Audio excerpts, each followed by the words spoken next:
Hi guys, this is another Lego review, another one of those ones from the mail that I got. It's the Batwing one. It's quite good. I'm sorry if you can hear some background noise, it's just the Hoover. Yes, so it's fairly small figure really.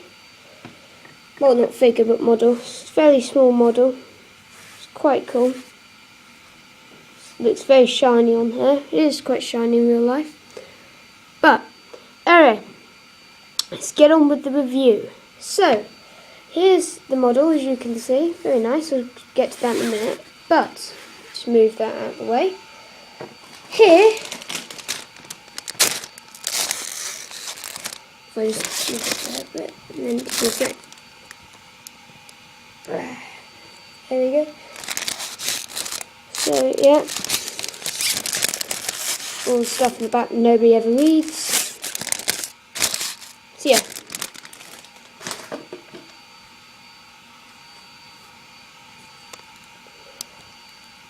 Right, so there we go.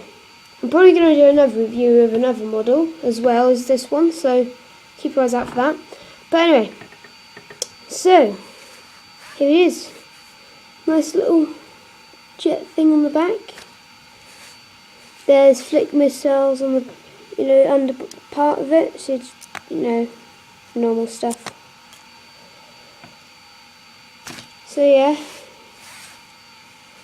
it's a very good model. Don't take too long to make, to be honest.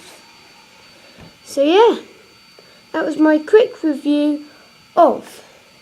Let's check the name of it because I can't remember. Oh, well that's helpful. This one doesn't have a name. I'll just call it the Batwing, mini Batwing something, or whatever. That's all guys, bye.